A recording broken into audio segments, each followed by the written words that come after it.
Alright, this video series is long overdue and probably should have been made right after the Duginism one, but these things take time to research and make, and time is a precious, limited commodity.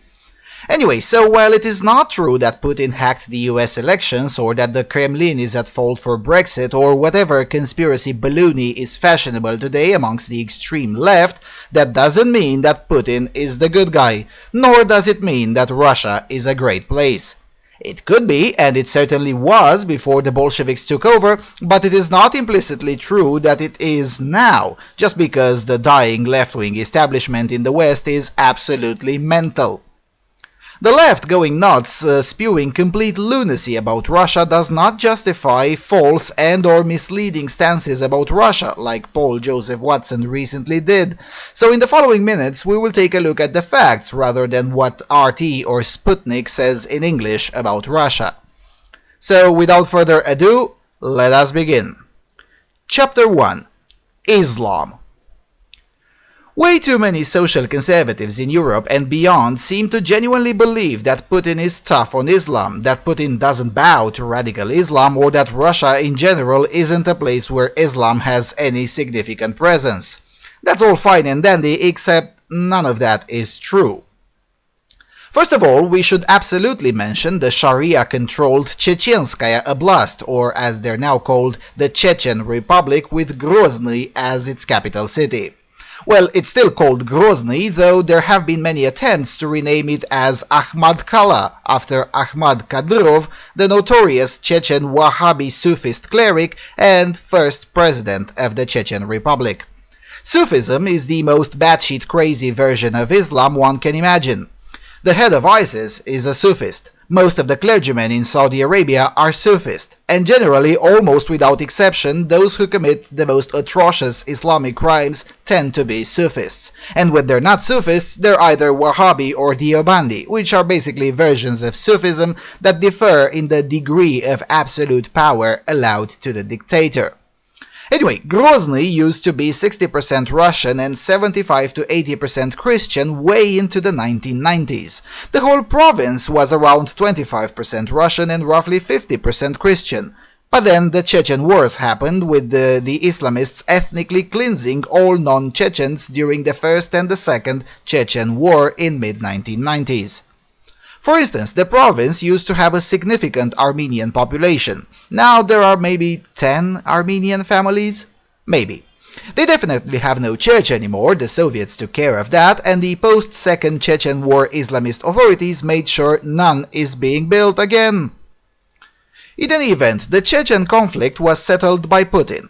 How? By rubber stamping an Islamist dictator in the region in exchange for that Islamist dictator to kiss up to him. The current dictator in Chechnya is Ramzan Akhmatovich Kadyrov, the son of the first Islamist dictator mentioned earlier. Chechnya is now a hereditary Islamist dictatorship that is comparable in most aspects with Saudi Arabia. I say in most aspects because visiting Chechnya as a foreigner is virtually impossible. In fact, it's very difficult even for native Russians, even though you won't hear that on Russia Today, which still insists to this day that Chechnya is just as part of Russia as St. Petersburg is, except it isn't. It's hard to keep up with the Kremlin propaganda. And just like in most Islamist countries, roughly 40% of newborn children in Chechnya have some kind of a genetic defect as a result of the Islamist Sufist tradition of marrying one's cousins. Forced marriages, especially by allies of the dictator, are the absolute norm, and the Kremlin knows about it and calls this stability. Just like they called it stability when Kizir Egiev, a senior lecturer in economics at Grozny State Oil Technical University, fell off a cliff. He just happened to fall off a cliff a few days after he commented about Kadyrov's pilgrimage to Mecca and the Islamist abuse. The journalist who reported that the injuries are simply not consistent with falling off a cliff, but rather with systemic beatings with police bats, well, that journalist is still missing to this day. Well, okay, but Chechnya is a special case, you would say. They've always been problematic to Russia. Surely that doesn't mean generally Russia is friendly with Islamism, right? Well, again, taking a look at the facts. And the facts are as follows. Since Vladimir Putin took the helm of the country, slightly more than one mosque per day was built in Russia, which makes Russia a world leader in terms of mosques and of mosque growth, putting even Erdogan's sultanic aspirations to shame. After the migrant crisis in Europe, Russia did fall second in terms of most Muslims per capita. Bulgaria's Muslim population is 13.7% of the country, with 1 million Muslims. Second in Europe is Russia, with a bit over 14 million Muslims, or a bit over 10% of the country. By comparison, Sweden's Muslim population is at 4.6%. Now, admittedly, this figure does not include the very recent immigrants since July 2016, but even if we assume all of those are Muslims, Sweden's Muslim population still doesn't exceed 5%. In other words, Russia is twice as Islamized as Sweden is. And we rightfully mock Sweden for its pro-Islamic cuckoldry, mind you.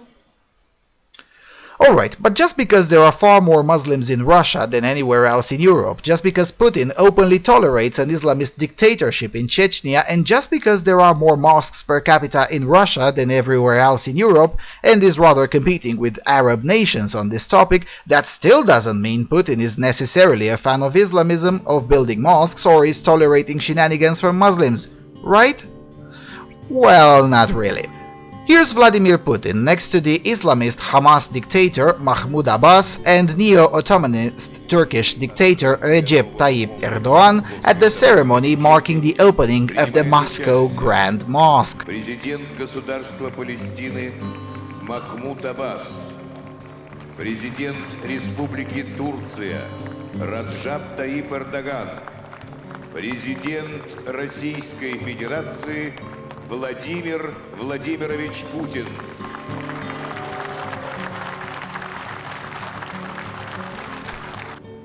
And when it comes to big Muslim holidays such as Ramazan Bayram or Eid al-Fitr, which marks the end of Ramadan, the Moscow Grand Mosque is not grand enough to serve the over 2 million Muslims in Moscow, that is 20% of the capital city's population. How do I know that? Well, I watch Russia Today, which is kind enough to provide us footage. Here's how the end of Ramadan looked like for the streets of Moscow last year.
Alright, so far we have established the following.